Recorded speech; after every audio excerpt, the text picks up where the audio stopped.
Doom, Virtua Fighter, Daytona, USA.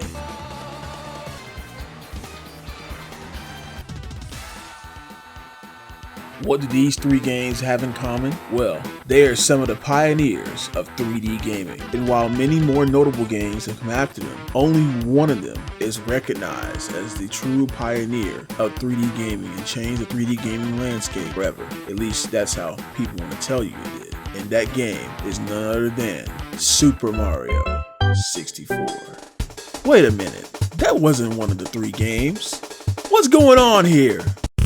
You're tuning in to the JayBlastNetwork. Oh yeah, welcome to the next level.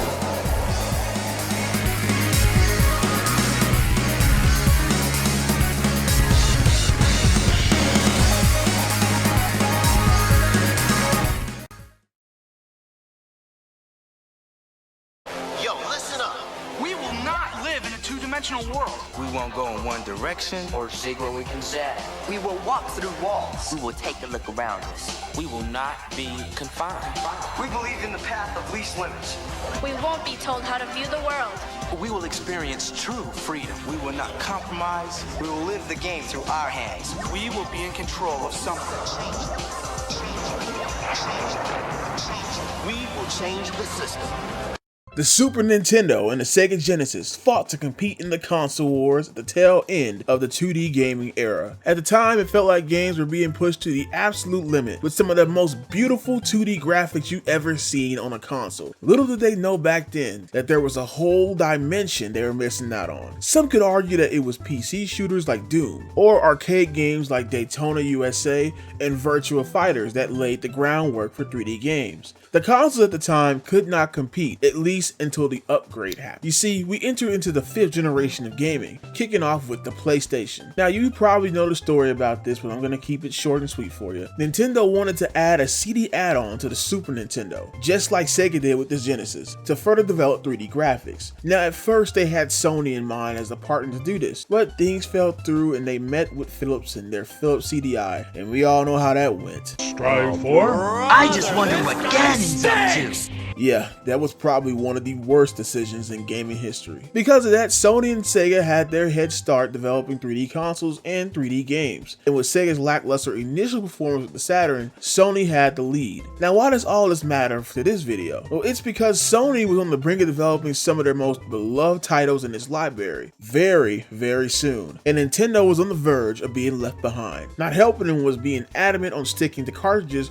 rather than discs, which turned many of their third-party developers away from the N64, many of which helped carry the Super Nintendo to its success. What I'm trying to say here is that Nintendo needed a revolution, something to show that Nintendo still had it in them, and that revolution would be Super Mario 64. The first 3D Okay, well, it was the first open 3D... Okay, well, it was the first collectible...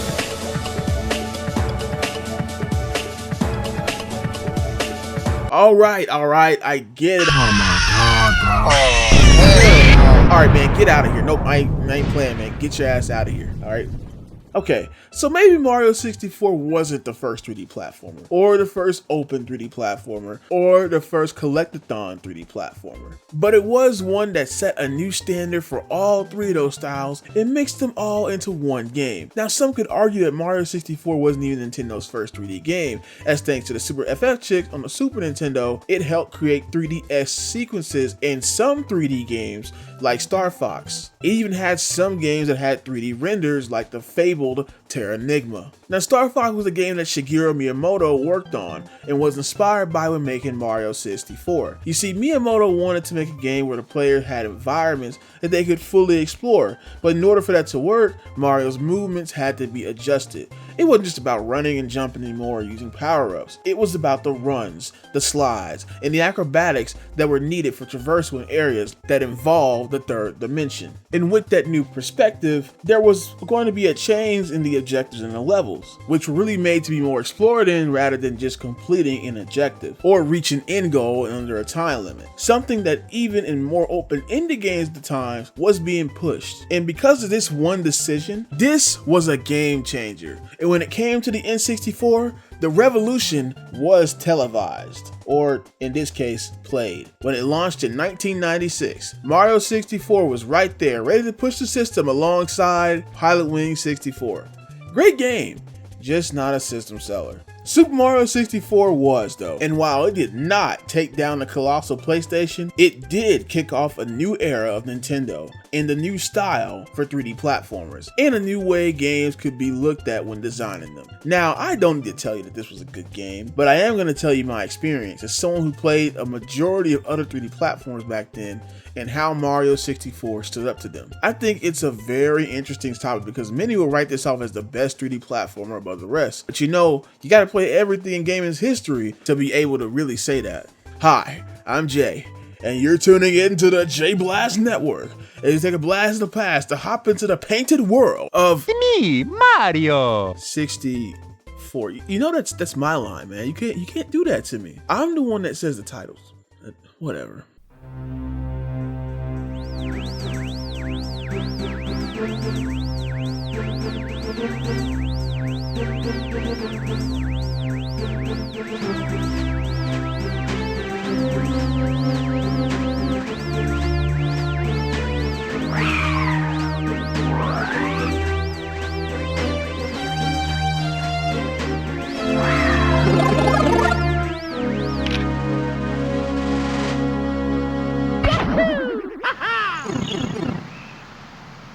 So here's the rundown. Princess Peach writes a letter from Mario about baking him a cake. When Mario arrives at the castle, Bowser has taken over the castle and trapped its power stars and residents in the castle paintings. Now Mario has to save them all, and that's it. That's the story. Mario keeps it simple, unless it's RPG. You already know this, I don't have to tell you. Princess Peach's castle acts as the hub of the game, which seems boring initially, but they use the entire castle as the hub. That includes the courtyard, the basement, the main and upper floors, and all the other weird rooms that she has around the castle. Seriously, this thing has so many secrets. The castle could act of its own level itself. It even has its own power stars. In other games at the time, a level like this would act as a tutorial or save room, but here they just let it be a hub world, probably to promote that design of just having areas to explore. And oh boy, there is a lot to explore because there's plenty of rooms about this place. Mario moveset also evolved from the 2D games by adding variations to his jumping. He can perform a long jump to cross large gaps, a wall jump to scale between two walls, a back jump which gives him more height than a regular jump, and a triple jump that can be achieved from jumping 3 times in a row or running forward. Mario's athletic ability increased because of the new dimensions that required it. In the old games, when you had to jump to a higher platform, you had to use another platform to do it. Now here, you mostly use your own skill set to overcome obstacles, which allows for more complex level design. Yet despite the increase in athleticism, Mario had to change his combat style too. Jumping on enemies in 3D just doesn't work so well like it did in 2D. So they gave Mario a punch, and a grab, and a dive to make combat much easier. All of these were smart designs when transitioning to 3D, and I think they were all necessary to make Mario work. It's not perfect as Mario can feel a bit stiff at times, and maybe that's due to the N64 controller and not just him, but it was also the most free-flowing platformer and probably one of the most free-flowing games at the time. Characters didn't control that well in 3D until around the time that Mario 64 came out. Some would say after it. So you gotta give the game some props for that.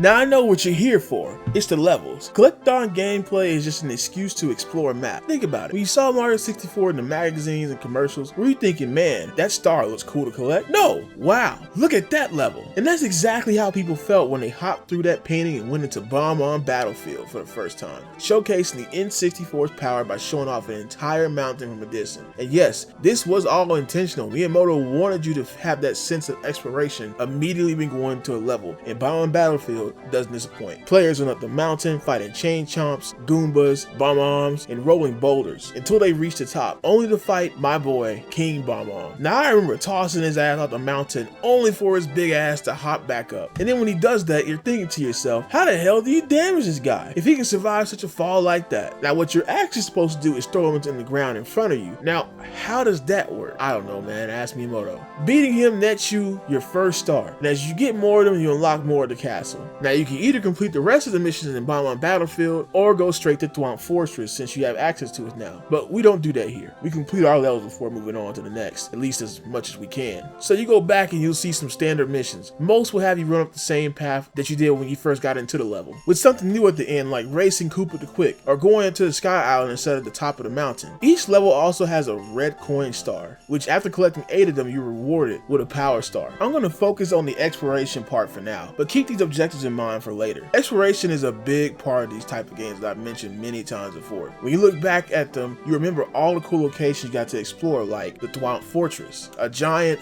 fortress that has the same gimmick as Bomb Battlefield where you go up to the top and fight a big boss, this time being the King Thwomp, but it has more complexities to it, like having this little water area on the side or having more sky islands in the sky. Okay, they kind of ripped some stuff off, but I promise you, from the look of it, it does feel like a different level with its own gimmicks, because instead of Bomb-Ombs, you're mostly dealing with Thwomps and a couple of piranha plants. Most notably, this also may be the first time some players are able to use the cannon. Now, I don't like the cannon controls in this game. In fact, I don't like the cannon controls in any of the Mario games because of the way they work. You have to aim yourself a little bit above where you want to go, but it's always at an angle and you have to be so precise, otherwise you will get to the height of your launch and you'll just fall straight down afterwards. You won't even reach the platform you want to reach. It can be very annoying when they make missions where you have to use the cannon in specific areas, and I promise you I'll show you some of those later on. Our next level is Cool Cool Mountain, one of my favorite levels in the game because of the snow and because you can throw baby penguins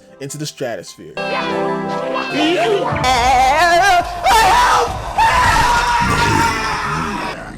Flawless victory.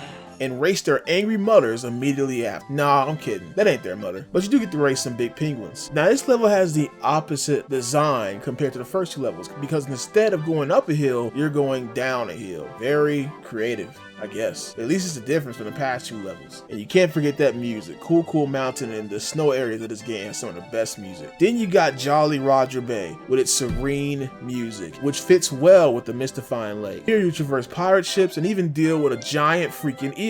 This thing caught me by surprise when I was a kid, man. It almost scared that shit out of me. Now I know some of y'all might be scared by another thing in this level, and that is the water. I already hear the groans. Oh, water level and platformer. But Mario is different. You see, Mario has the ability to swim. And I know some see underwater sections and platformers taboo, but Mario never had that issue, even in his 2D games. You have to hit air, which is new to his games, but the controls underwater work well for an early 3D game. And coins can help refill your air, making underwater visits enjoyable. It also refills your life if you get hit too much. Now, if you thought this was a lot to explore, well, we're just at the tip of the iceberg, because even back at the castle, exploration is encouraged, because it too hosts stars in hidden levels, like the slide you find upstairs, or one of the first big secrets you find being the ghost cage being guarded by the Boos in the courtyard, which you find after chasing the Boo to it. This leads you to their domain, the Big Boo Haunt, a haunted mansion locked behind a cage filled with boos, floating eyeballs, books that love to hit you, and this freaking piano, man. I can't stand this thing. It used to scare the hell out of me when I was a kid. It just looks so wrong. Like, it shouldn't exist, and it just comes at you off camera unsurprisingly. It's off-putting to say the least. And unfortunately, each mission here will have you taking full advantage of the mansion, so you better be prepared to face off with all these things at once. If you survive the mansion and the other levels, you'll finally get an encounter with Bowser. Now Bowser works differently than in his 2D counterparts, as instead of a castle, he just has these random dungeon design areas with no correlation to anything at all. It really is just random shit in the sky, but evil,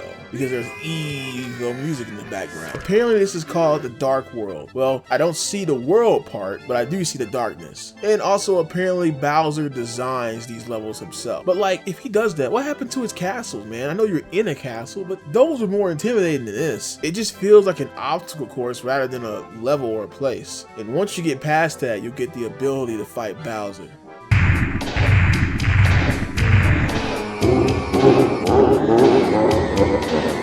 Now this game is different from the 2D ones. You don't rely on power-ups as life, and you don't need to jump on every enemy. So how would you fight Bowser in this game? Well, I'll tell you how. Wait for that bastard to turn around, grab his tail, and swing him like a merry-go-round until you toss his big ass into the spike. That's what you get for putting your weakness in the same room as you. I'm serious. Like, Bowser doesn't even throw these things. They're just here just to kill him. You might as well put a kick me sign on his back. And yes, I know in the original game, Bowser kept his weakness right behind him as he walked into a bridge that you yourself could destroy. But you'd think after having multiple games, he would learn his lesson. But I guess when he transitioned to 3D, his brain reset. Who knows? And then to make it worse, after one toss of this thing, he's already crying and talking about how he still has control over other parts of the castle and just runs away. What a baby. But on the good end of things, you get a whole new set of levels in the castle basement, not only unlocking new levels, but a new area of the castle to explore.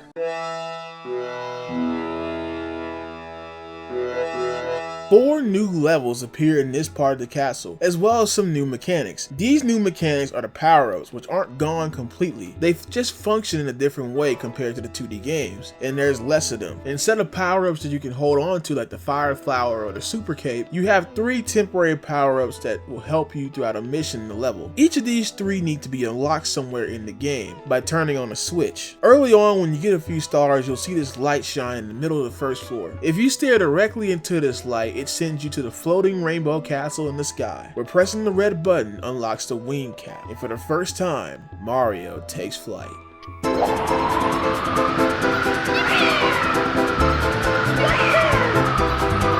Now, this isn't really a story game, but it's little moments like this that are very memorable to players. Flight is a very touchy thing in platformers. Some characters have it, but it's temporary, and Mario's power-up is also temporary. But in this game, it's just cool to be able to fly around a giant 3D environment like this, where you're not in a jet or fully restricted. Now, the controls of that flight is another thing, because you see, with the wing cap, you can fly theoretically. You just need to build a momentum by going down and flying up. And this is jarring at first, especially if you start on a low platform. But once you understand how the controls work, you'll be able to fly without any issues. Also, if this place looks familiar to some of you, it's probably because this is the inspiration for Mario's Rainbow Castle, a map in the first Mario Party game on the N64. And it's also one of my favorite maps in that game. You also get the invisible cap from a room in the basement. This cap, well, makes you invisible and intangible, making you able to phase through and between closed structures. This power-up is very case specific, and its use is really only needed when you have to get a certain star. Honestly, both this and the other one are just used for certain stars. There isn't really a fun factor to using them outside of their objectives. The last power-up, the metal power-up, has the most unique acquirement, being located in a secret area in the 6th world, Hazy Maze Cave, which I think is supposed to be a 3D rendition of the underground stages from the 2D Mario games. More on that stage later. But in this stage, you can find the Metal Cavern. Now, if this looks familiar to you, that's because it's the metal stage from Smash Brothers, the original Smash Brothers, or this is what the stage is based off of. And the metal power-up in the Metal Mario is based off the metal power-up of Metal Mario here. Metal makes you way heavier, which allows you to walk underwater so that you can press certain switches, and he becomes invincible. The invincibility is cool, but because of Mario's weight, it makes it a pain to actually platform. Good thing these power-ups are timed, unlike in the 2D games, but that's also their detriment, because unlike those games, these things are only useful when needed outside of something like the wing cap. Now, the weird thing about Metal Mario is that this will become its own entity and become somewhat of a rival to Mario. I don't know if this is because of Smash Brothers or because of the Shadow Mario that would later appear in Super Mario Sunshine, but it's just weird to me that one of Mario's power-ups can spawn an entirely different character and then take up too many slots on the Mario Kart 8 roster. But that's another video, another time. I'm not gonna go into that. We're focused on Mario 64. Back to the power-ups. In older Mario titles, you get to keep power-ups like the Fire Flower or the Cape. And yeah, there are areas that were made for those power-ups, but as long as you wanted to keep it or as long as you didn't get hit, you can use it to your own benefit in a level. Mario 64 has nothing like that in its power-ups, which makes them feel a bit inferior and not as cool as the previous power-ups they gave you, because they gave you more freedom and versatility. I know they were jumping into 3D, but that shouldn't have meant regression in that department. But maybe this is to balance the new control that Mario has over himself in this game. I mean, imagine if you had the Super Cape in this game, you would be flying forever, breaking stages. But then again, there's an argument that the stages are always closed off in some way, so you couldn't just fly around and get out of the stage like that, but it'd be a pain to program around. I get it.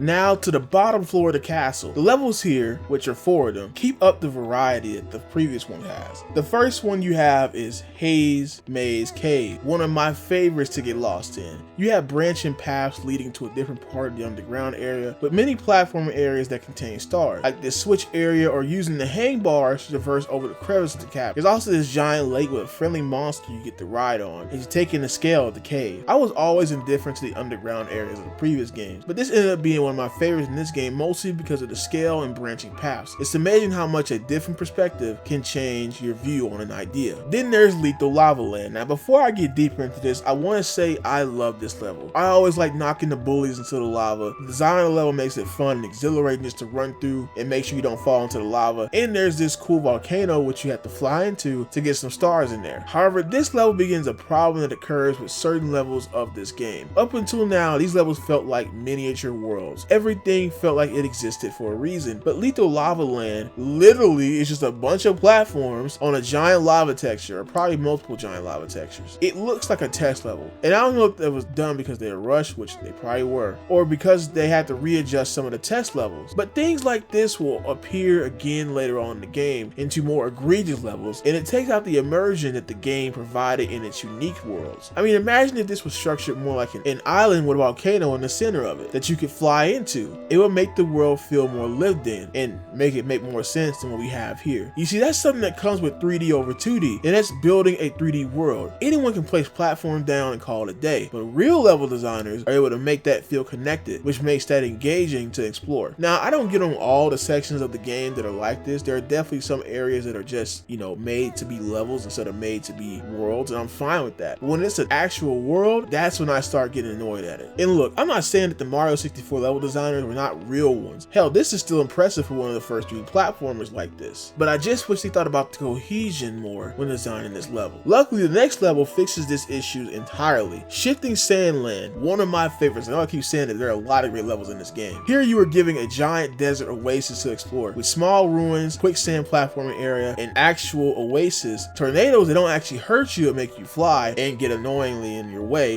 when you're trying to hunt down a freaking bird that has a star, and a giant pyramid that you get to go in and explore. Now, as much as I love this level, it also brings up an issue that will persist throughout the game, and that is the camera. Now, I'm not gonna act like the camera is completely problematic, but when it gets in the way, man, does it get in the way. One of the most egregious examples is in the pyramid. Now, the pyramid has platforming sections and a cool mini boss fight with hands with eyeballs in them, hand eyes. But the problem is obtaining one of the stars. You see, you have to scale inside pyramid by scaling the walls, and if you fall into quicksand, you have to start all over again from the bottom area. One of the stars is located on this platform here, which can only be gotten to by scaling the pyramid and falling from a higher position. However, you cannot see where this platform is, like at all, and you can't turn the camera to see it, making you take a leap of faith. And if you miss it, you gotta start over from the bottom, over and over again. I almost had a headache doing this one. It's just bad design to not be able to move the camera down, which is most likely because the camera is supposed to be Latiku, which is probably just an excuse to explain why the camera stops at a wall instead of clipping through it, which would cause more problems. But outside of that big blemish in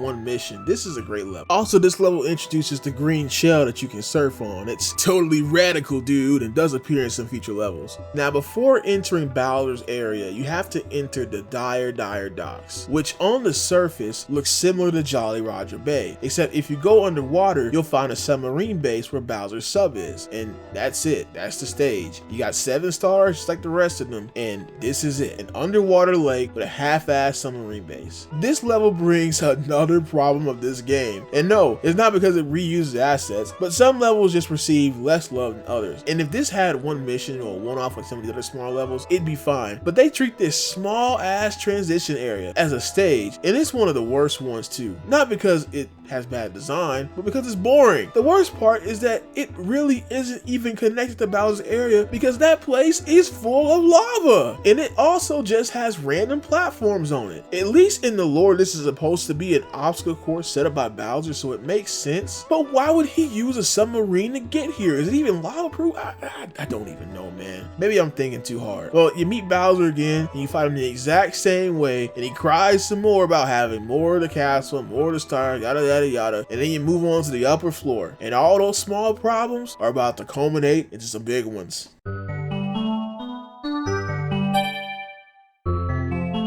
The upper floor is where the game begins to slowly fall apart. Not completely off, but this is where all the small problems combine into becoming a major issue. Let's go with the first level here, Snowman's Land. This is lame. Another snow world is just a giant snowman with a couple of ice/snow flat areas and ice bullies.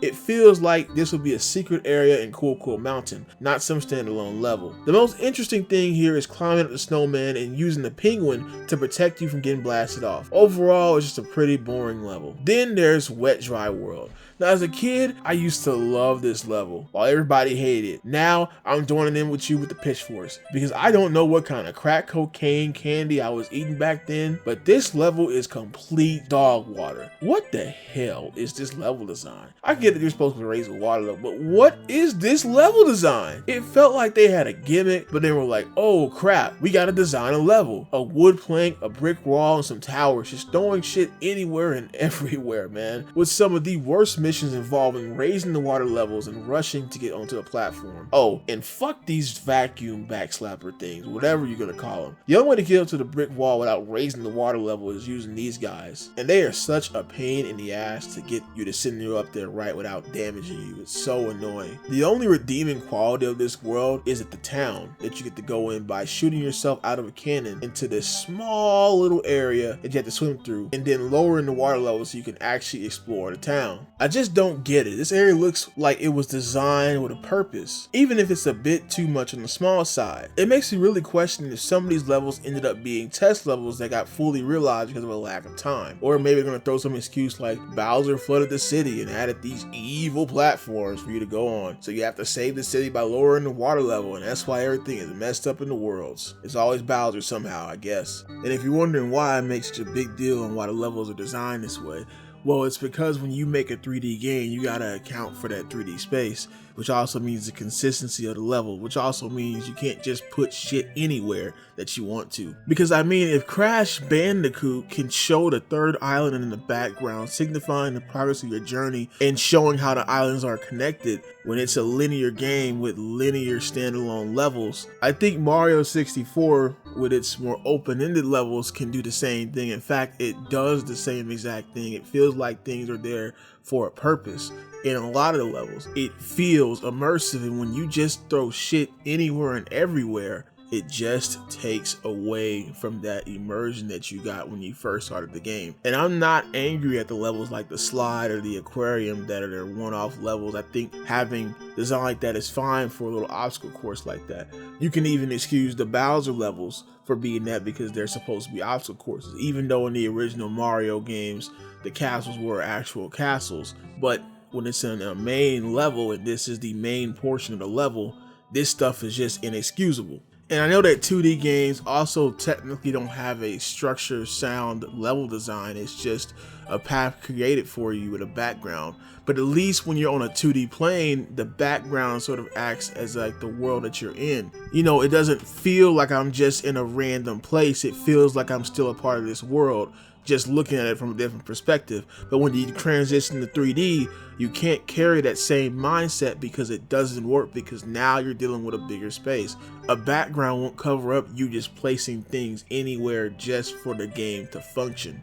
You have to make it feel like it's an actual world, an actual level. And if one of your levels doesn't feel like this, one of your main levels, then why even put it as a main level in the first place? Why not just put it as a small little obstacle course to solve, just like the rest of the hidden castle levels. Alright, now this one is gonna hurt. Tall Mountain is actually one of my favorite levels in the game. I know I keep saying that, but I'm telling you, man, this game has some good levels, even though there's been a couple of stinkers lately. But the reason why is because it has some of my favorite platforming elements in the game. It's another vertical stage, woohoo, but it's much more difficult, really testing your abilities when platforming, especially with the long jumps. And you get some really cool sections like balancing on the log, and some shortcuts like using the vines and hopping on the mushrooms to traverse the mountain. The problem isn't the level, it's fun. The damn issue is that almost every freaking mission has you just climbing this mountain for one little damn thing. All this hard platforming again and again, and this is an issue with the vertical stages. It's not just the falling, but exiting level after getting a star and starting from the bottom all over again, doing the platforming all over again. Now I know a few levels in the older Mario titles made you repeat them for secret exits, but at the most that was just doing them twice. You gotta do this 6 to 7 freaking times for 6 to 7 freaking stars. No, 8 stars, and I'll get into that later. And sometimes it's literally just one small objective at the top of the map. You go up the mountain once, and you go up it again to fight a monkey. A freaking monkey.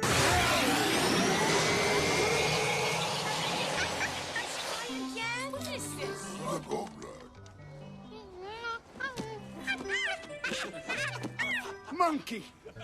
Then there's another monkey there that takes your hat, and if your hat is gone, you aren't allowed to do certain things. This affects you for the rest of the levels until you go back to that level and fight that monkey and get your hat back. So imagine fighting one of those little bastards, getting knocked off, then dying, then having to climb up the mountain all over again to go get your hat back while still trying to do the eject. I know some may say it's a skill issue, I get it, but the rinse and repeated things is just monotonous. Why not just let me continue near the objective instead of spawning Mario in the same spot? Hell, why make me exit the level to get another star? Again, the level design is great, but it's dragged down by bad missions. And speaking of gimmicks, one of the more interesting levels with gimmick is Tiny Huge Island, an island that is tiny and huge, depending on your perspective, because you're either going to be tiny or huge. This can be changed before you get into the level, and if you go to the right, you'll be tiny, but if you go to the left, you'll be huge. And depending on which mission you start, picking a size will be crucial to completing it efficiently. You can switch sizes while on the island, but that's a whole process and extra time you really don't want to deal with while you're trying to complete the objective. You gotta find the green pipe and hop in it, which can be a pain depending on your size and the location. This place does have 2 annoying missions. Now Koopa the Quick is the homie, the homie G, but I don't know, man, racing him here is a pain in the butt. Maybe I'm just a dumbass, but I always keep falling off this bridge trying to long jump or trying to go too fast. Alright, maybe that one's on me, but what's not on me are some of these secret missions. The missions where you just have to walk or interact with certain things with no indication to find a star. These are terrible. And of course, there is one here with barely any indication besides seeing the secret when you find it, the little number. Also, the camera begins to mess up your perspective at points, the most being here where your jumps can lead to your death. As I said, the camera is not too bad throughout the playthrough, but when it is bad, it's really bad. But hey, at least there's a cool boss fight with Wiggler returning. I like him. That's a pretty swell guy. There is no Bowser boss fight this time once you complete the levels here. You just get access to the last floor of the game, containing the last 2 levels. And for a game as grand as this, what were the last levels that this game had to offer?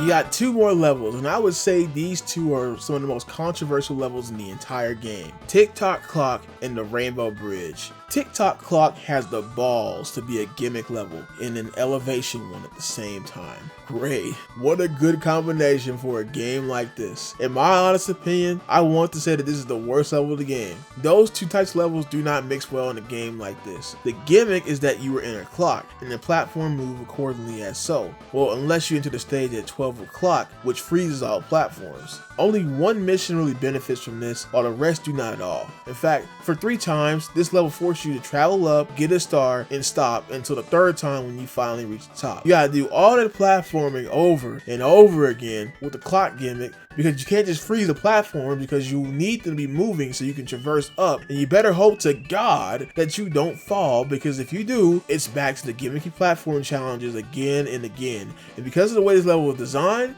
you're probably just gonna have to get booted back out of the level and go back into it. Look man, you can't even call it a skill issue at this point. When almost everybody hates this damn level, I think you've done something wrong. Honestly, you can split all these levels into 3 categories, with some sharing 2. You have the open-ended levels, you have the vertical levels, and you have the gimmicky levels. Yes, every level has some gimmick to it, but a gimmicky level is heavily tied behind that gimmick, like Tiny Huge Island or this shitty clock. Man, Mario should just broken that clock and call it a day.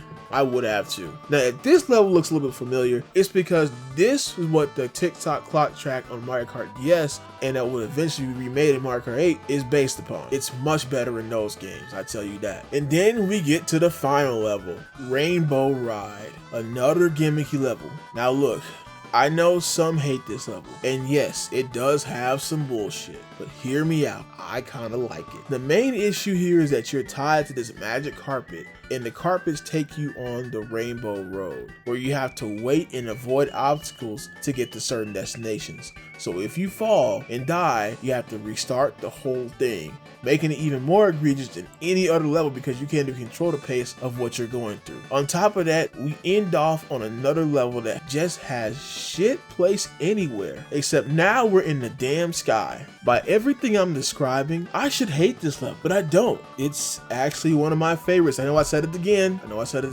but I'm serious. Now look, you can mitigate the Rainbow Ride by taking some shortcuts and some leaps of faith to get around quicker. It ain't perfect, you'll still have to wait, but it helps. And look, it has some really cool platforming sections, including a big castle and an airship in the sky. Though that's at the very top of the map, and most of the map is just platforms that were made for this level. I know I must come off as a hypocrite, but I don't know, man. Something about this level just makes me want to forgive it for some of its mishaps, and I like some of the random shit in the sky at this point. It's just the waiting that's the problem, but I'm sure some speedrunner guru has found a way around it. Now, while that may be all the main levels, you still have places in the castle that hold stars.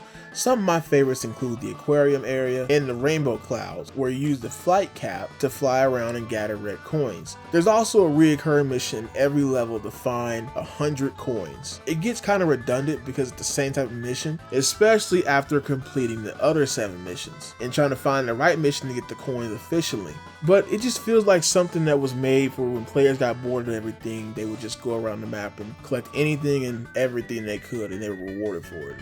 That was their reward. Unfortunately, for someone who wants to 100% the game, you're gonna have to go through this after completing every level, and it's just kind of annoying. But outside of these missions and a couple of the missions related to certain levels, I think they did a good job for the first time for a collectathon. I would say most of the missions involve you exploring the world, even if you have to go through some of the same areas a little too much. Still, you are being forced to explore the world, and that's what these missions should be used for in a collectathon. A gateway to force a player to explore the world. And if there's one thing you gotta appreciate Mario 64 for, it's force pushing the standard for games like this. And I know I went over some of the missions harshly, but a reason why I can be so forgiving is because you don't have to do everything. In fact, you only have to do half of these things. You only need 60 stars in order to beat the game, which after 100%ing as much as I could, I think I had that before I even reached the top floors. That doesn't excuse some of the questionable design decisions though, but it means that you can ignore it. Now when you get 60 stars, you'll finally be able to confront Bowser in his final world, the Dark Sky. Now Bowser gives you a good run for your money on this obstacle course. You're really gonna have to learn how to control your footing here, as one slip can end it all, with all the shifting and moving platforms. I just wish all of these stages resemble something other than just shit in the sky. A common complaint with some of these areas I've had in the game. Right as you're about to fight Bowser for the final time, an epic theme starts playing.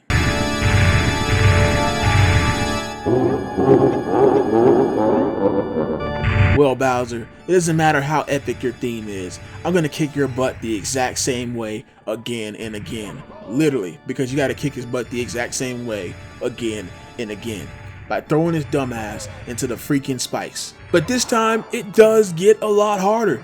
Because guess what? He breaks the stage, and he doesn't just do it one time, he does it twice. And that last time, I can't lie to you, it's pretty frustrating. You got me this time, Bowser, but you can't keep a black man down. And you know it. That's why I'm gonna throw your butt right into them spikes. Shut up!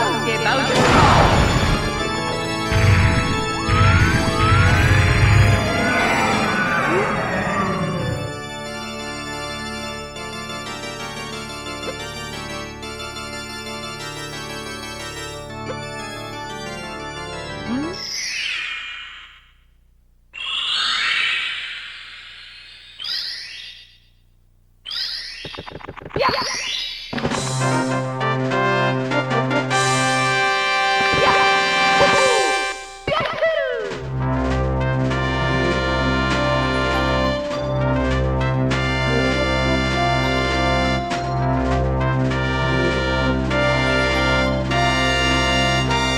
it's over. We have saved the day yet again.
The stars is restored to the castle.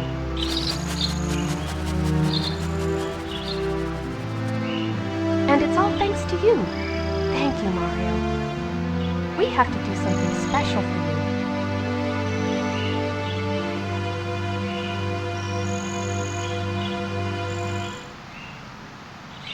you. Here we go!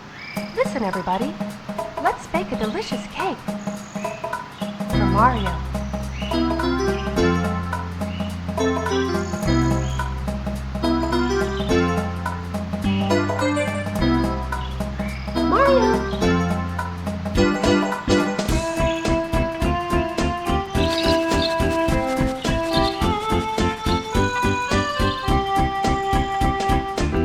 By the way, if Peach's cake sounds familiar to you, it's because it's probably inspired the Peach's birthday cake stage from Mario Party 1. Okay, maybe I'm stretching more than Luffy there, but you see the vision. Before moving on to the next section, I want to talk about 100% in the game. I went through all the levels before I beat the game and got almost every star. And was it worth it? Well, I'm going to make this statement about 100% in collectathons. Look, man, it's not about the end, but the journey. You don't just 100% game, at least I don't do that. A game has to earn that, or you have to be a YouTuber who has to cover all that stuff.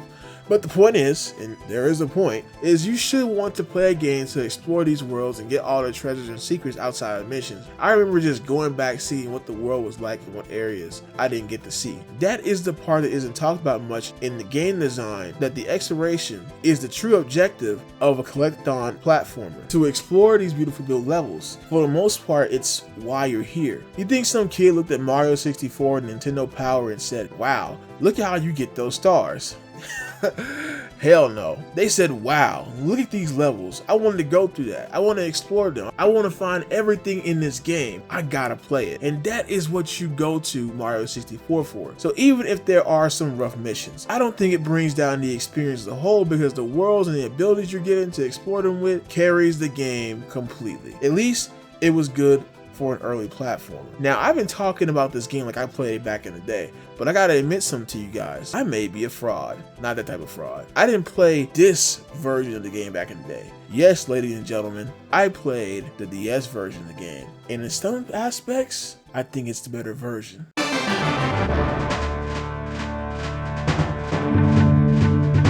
Well, the wait is over.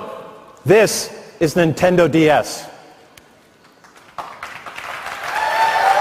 In 2004, Nintendo released the Nintendo DS to coincide with their current portable on the market, the Game Boy Advance. For the first time, Nintendo would be dropping the Game Boy moniker for their next handheld. Well, not really in their eyes, as it was supposed to be a partner to the GBA. But let's be honest here, that was complete BS. And one game would really cement that: Super Mario 64 DS. It was a game used to show off the power of the new Nintendo system by not only deciding to port Mario 64 to it, but also add additional content and playable characters. On paper, this sounds way better than the original, and in many aspects it is, but in other aspects it's not. So the number one problem is the control. Now, some of you OGs are about to tear me limb from limb, but in some ways it is better. You gotta understand, with the original you had an analog stick and full analog control, and it was also on an N64 controller, aka one of the worst controllers ever, with a weak, breakable analog stick and just a weird control scheme in general. But wait, let me give the N64 controller its props for a second.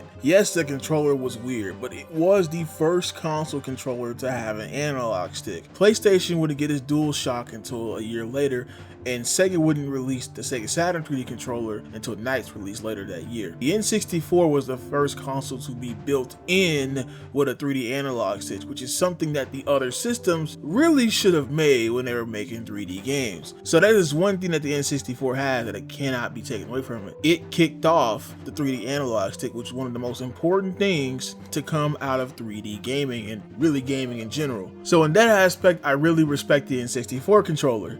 I just wish the rest of the controller was a lot better to use. However, the DS had no analog stick, which means you have to use a D-pad, and you don't get that full 360-degree turn even if you're playing on a 3DS, which has an analog stick. To accommodate this, they now have a run button instead of just relying on the stick sensitivity. The platforming in some areas got better from this, and I feel like sometimes I have a little bit more control in areas. However, the fluidity of those controls is completely gone, especially when turning, and that's where the irritation comes into play. You just can't do some of the same things you could do in the N64 version, at least movement wise. And if you lived and breathed that game, I could understand hating it. In fact, I think it's the biggest hurdle to overcome. But if you can, you'll have some other issues to worry about. Another point of contention in this version is the graphics.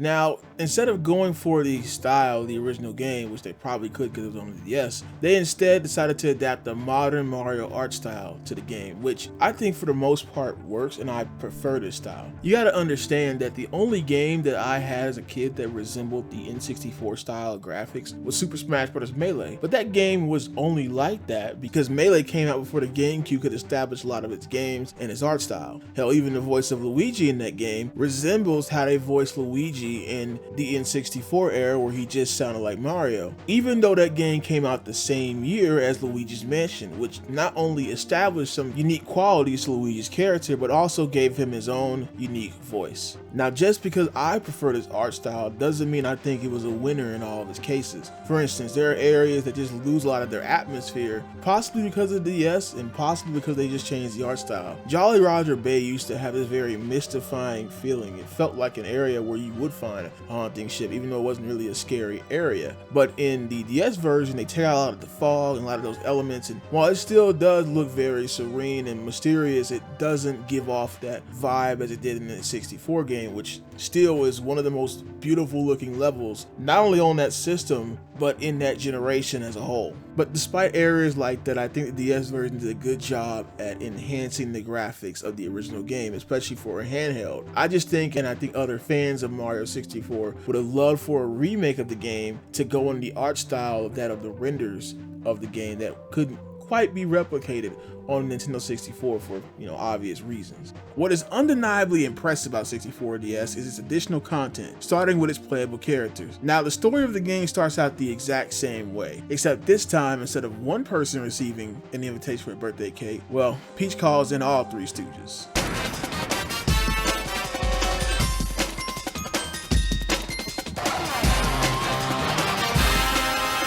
Mario, Luigi, and Wario are all invited to the castle, but they all get trapped, and Yoshi has to be the one to save them. Now, Yoshi has his usual set of abilities from his games, like the flutter jump and being able to eat enemies and turn them into eggs. Well, one egg, and then you can throw it. The trade-off is that Yoshi can't wall jump or pick up objects that he can't eat. In some ways, this is used creatively, like having Yoshi have to eat the bomb-bombs to throw them at King Bomb-Bomb instead of picking them up as Mario, which still does happen when you fight him as Mario in the rematch. However, the problem problem comes in when you start the next mission in Bomb Battlefield, Koopa the Quick. He won't race you unless you are Mario. Now, is there any obstacles on the stage that only allows Mario to be playable? No, he just won't race you. That means you gotta head to Thwomp Fortress already, where you can do a couple of stars, but then you're stopped because Yoshi doesn't have a jump kick to kick down his platform, which is something you could just do in the original game. The beginning of this game will have you hopping in and out of levels, stopping for things you could just do in the original game. Remember when I said Yoshi can't pick up things he can't eat? Well, you can't pick up the penguin in Cool Cool Mountain, the second mission of that world. You see, what you have to do is switch between characters, but remember, all the other characters are locked at the beginning of the game. You have to unlock them, and after getting a few stars, you'll be able to go to an original level for this game, the Poison Swamp. And this is one of the great additions to the DS version, these original levels. I was a bit upset when I played the 64 version and this level wasn't in. Remember, I grew up with this version of the game, but here it is. You can feel the massive sense of scale as you traverse the poison wetlands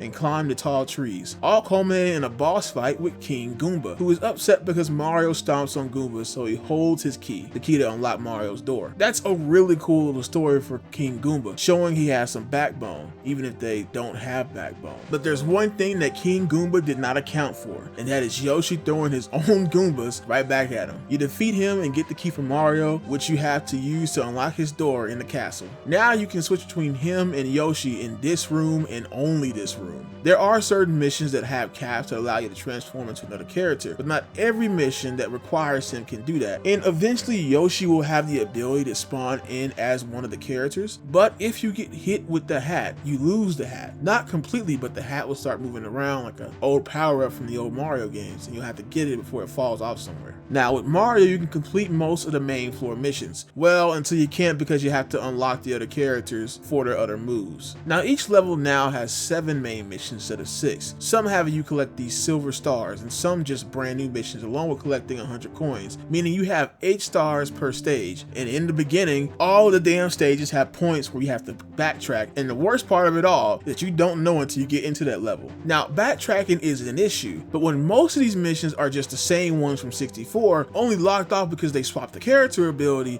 it becomes irritating. The biggest nail in the coffin has to be the Bowser levels, where only Mario can enter these and go fight Bowser. And it's because of things like this that it makes some of the playable characters like Yoshi just feel useless at times, because although he has some of the most unique abilities in the game, he also has some of the dumbest drawbacks, some of the most important drawbacks, locking him out of some of the missions in the game, at least at the start. And that's because they give you most of the unique missions after you unlocked everything. Yoshi gets the ability to breathe fire, which allows him to, well, breathe fire, as well as eat fire fruits and fire enemies and use them to melt things. But outside of that, and outside of a mission that may use his abilities, he's pretty useless for the most part when it comes to finishing up the game. And that's disappointing for a new character, and also because he's one of my favorite Mario characters. Editor's note, I'm a bit of a dumbass. Now my point still stands because it is a problem throughout the game, but in that Koopa the Quick mission, I just looked at my footage and I saw on a touchscreen that there were Mario caps on the map where you transform into Mario. Yeah, I'll take the L on that one. But it also brings another point that the touchscreen also acts as the map, and it does show important items like that so you can find them. Then there's Luigi, who you'll get by entering his painting in the Boo's mansion. It has one of those memorization puzzles where you have to pick the right door multiple times, and honestly, his extra level is complete ass cheeks compared to the rest, but his boss fight is pretty cool. King Boo has taken Luigi hostage because of the events of Luigi's mansion. Are you starting to notice a pattern here? The enemies capturing and guarding the other characters have direct grudges to them because of their actions in previous games. That's a pretty neat story beat that they did not have to add, and it brings some funny dialogue whenever you confront the bosses. Anyway, you fight King Boo just like how you would fight the other Boos in the game, only that he's invisible on your side, invisible on the other side of the mirror where you fight him as Luigi. It's a cool twist on an old concept. Once you defeat him, you can play as Luigi, who some may feel is the most overpowered character in the game. Luigi is slippery and can't wall jump, but he also has the highest jump in the game, and he can do a slow fall after his back jump. Obviously, this makes the platforming significantly much more easier, but with the absence of a wall jump, he's locked out of certain platforming sections. Luigi will be given the invisible cap power up from the original game, another thing now split off and made a bit more complicated. Luigi is my favorite to use here though because of his platform abilities outshining the rest of the cast. Then there's Wario, the last one you get. By using Luigi's invisible power up in the room with Snowman's Land, you can enter Wario's picture, leading you to this linear snow area area full of ice bullies. This is a great additional level with you flying across the snow-capped mountains freely and hopping between platforms.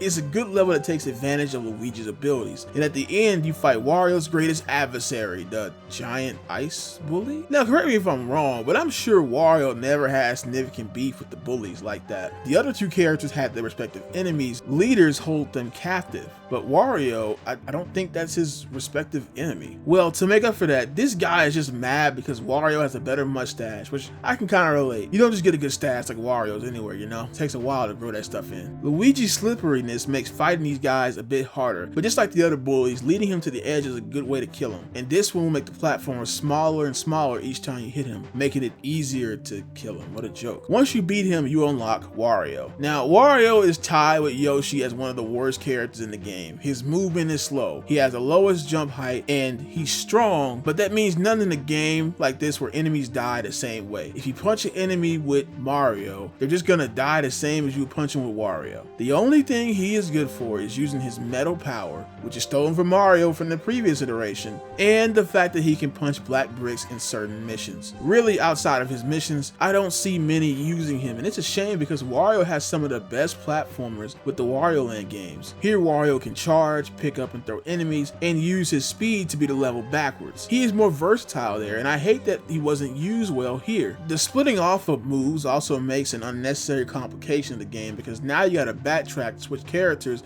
unless there's a cap for that character in that mission, or maybe you're using Yoshi. Maybe that's a good reason to use him. This is the double-edged sword of 64DS. Great additions on paper, but shoddy execution. Instead of just adding content, they remixed the content in a way that just makes things take longer than they should. Oh, and I should mention that they did cut out certain things. Some of the special areas that you got the power-ups in are gone. Now when you get the wing power-up, it unlocks all of the red boxes in the levels, which gives all the other characters their respective abilities. And Mario has a new ability, being this inflated balloon form that helps you go up to certain platforms. Don't know why they just added that and didn't just have you use the wing cap for it, but whatever. And also you can grow giant in certain sections using the mushroom. That's pretty cool. And see, this is the dichotomy of this version. There are good things like just being able to play as additional playable characters, which actually was going to be a thing in the original Mario 64. Yes, folks, the L is real. Luigi was gonna be playable in the original Mario 64, and there was gonna be multiplayer. Unfortunately, he just didn't make the cut. So I'm guessing they put him in here and put some of the other cut ideas in here as well. And on one hand, I can really appreciate that because it's just cool to have other playable characters. That was something that really only Sonic did for the most part, and a lot of platformers didn't do, mostly because they couldn't come up with different gameplay styles for other characters. But now Mario was doing it and is using some of the best characters in his cast. One dream that wasn't answered though, and if you were a kid back then, you know what I'm talking about, is Waluigi. I remember all those fake ass videos and rumors and instructions on how to unlock him. In my OG save of my OG DS, I got all 150 stars thinking I would get him, but nope, he wasn't even at the top of the castle. I felt so defeated. But back to this version of the game. I think the major problem is you have all these cool features, but now they're just getting painted over an older game instead of making something new. And so maybe if this was the first Mario 64 game, you wouldn't have a problem with having to switch to Mario to play Koopa the Quick, or you wouldn't have a problem with having some of these switches. But because you played Mario 64, now it just feels like we're making a mountain out of a molehill when it comes to some of the most simple things from that game. I will admit that the beginning of the game does give the player a lot of versatility and forcing them to go to all the different levels. It was something that I was interested in when I was younger, but I wasn't just trying to 100% all the games all the way. But as a person who finally played the original and went back to DS, it just feels frustrating not being able to do some of these simple things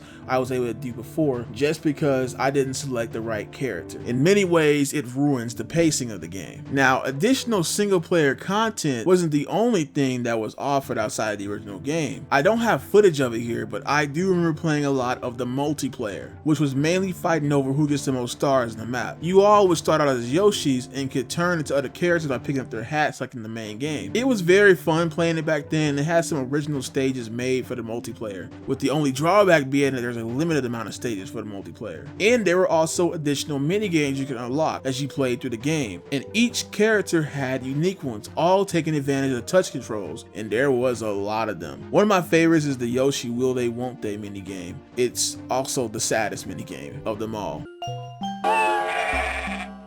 Mission failed.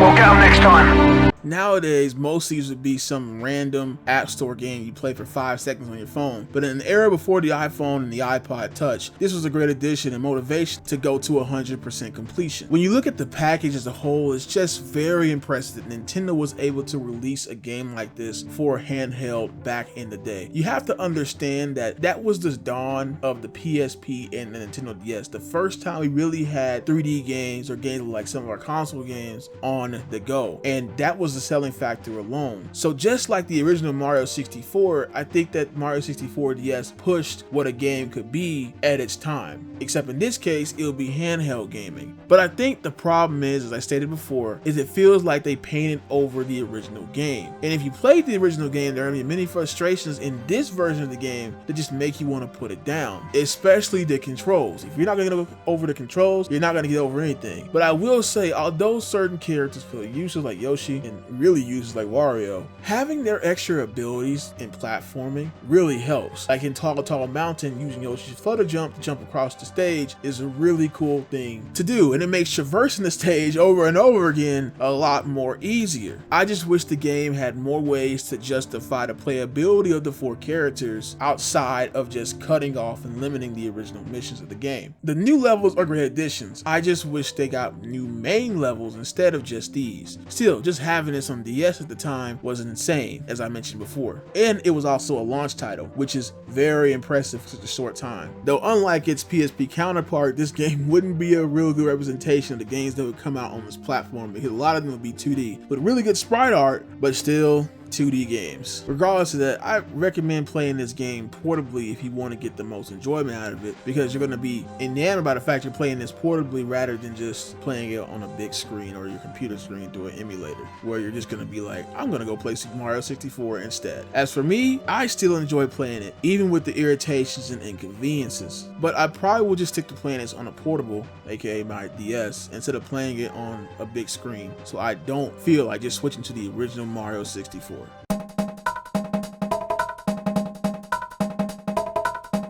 If you were to ask someone about Mario 64's impact, you'd probably get some answer of how many games were inspired by it. Games like Spyro the Dragon, Tony Hawk, and GTA of all things being the examples. But to me, that's the boring answer. It's like ending off a video of Super Mario Bros. Nowadays and saying it's inspired by other side scrollers. Like, no shit, Sherlock. But nah, I see the impact as different, because while we can talk about its creations, its spawn, I think we need to focus more on the creation of Mario 64 itself, and how Mario 64 made Mario more expressive, not only through his voice, but through his animations. Charles Martinet brings the character to life with his goofy ass catchphrases and reactions. Like when Mario gets into the lava, he bounces out and grabs his butt till the fire is out, which can be an annoyance because he'll fall off the platform again running around, but it's really funny to see. It's little things like that that bring a very stoic character in his original games to life and push future Mario titles into that direction. Now, okay, that's cool, but what else did it do? Well, I think it laid the foundation for collectathon platformers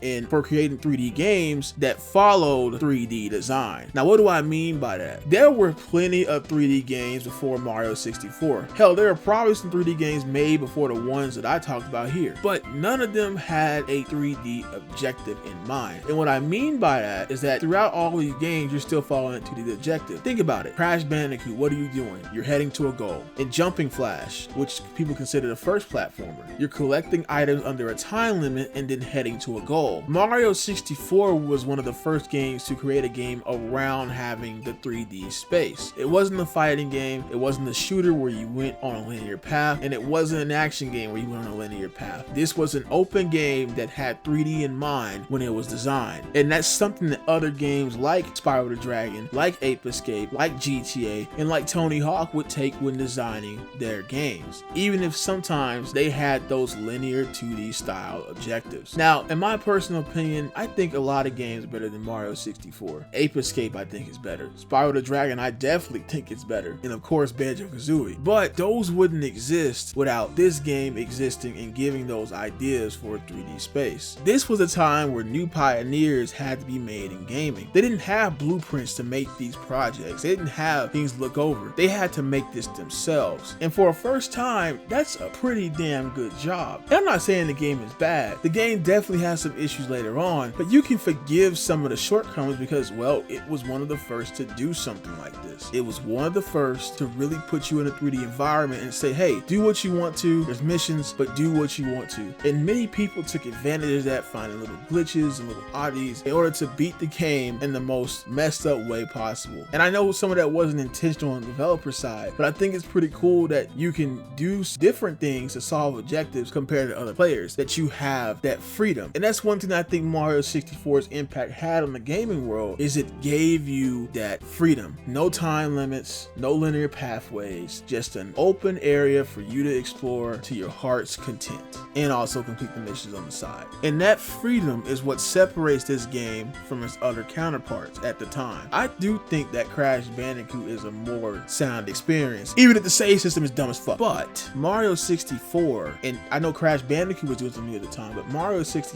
really was changing how the game was played. And I want to leave off on this to finish my point of the freedom aspect. When you finally beat Mario 64, and I mean 100% the game, getting all 120 stars, you unlock a cannon outside of the castle, where shooting out of it and landing on the roof lets you see Yoshi. I wish you could ride him, but it's okay because he gives us a message straight from the developers themselves, thanking us for playing and making it this far and giving you 100 lives to use to just enjoy the game again at your own leisure. And you also get the wing cap to use outside of the castle. At first, I thought it was a pretty lame reward for collecting everything, but as I just flew around the castle, the magic came back that I got when I started the game. I remember some of my favorite levels like Cool Cool Mountain, Jolly Roger Bay, or Haze Maze Cave. Now with all those lives, I could just go back and enjoy myself. Didn't have to worry about a time limit, didn't have to worry about completing a linear path. I could just walk around, explore, take in the environment at my own leisure. I even thought about doing that at the levels I hated too.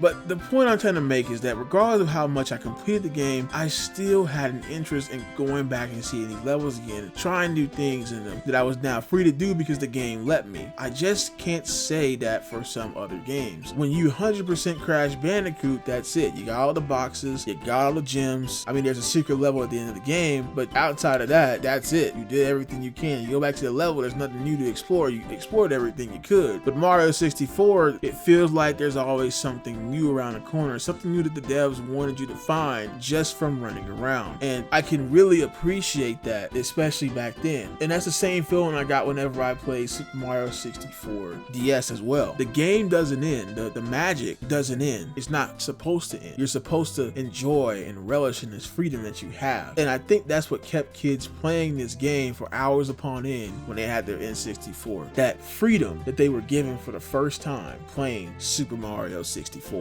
And that's what I think is the true impact of Mario 64. Its impact that it had on players, its impact that it had on game developers, and even me. Now, this impact of freedom is starting to get a little bit muddled when it comes to newer games, but don't let that sully your playthrough this game. I see it as a solid foundation, much like how the original Dragon Quest was for RPGs and the original GTA 3 was for more open-ended games. But standing with those giants, Mario 64 still has its own unique magic that it gave the players back then, and it still gives the players to this day. And that magic is still flying around that castle to this day. And that is the impact that Mario 64 had on me and the rest of the world. With that being said, guys, this is the JayBlastNetwork signing out. Thanks for watching. Have a damn good one, and you better believe, baby. Yeah. Oh yeah. I know it. It's the end for real this time, baby. Yeah.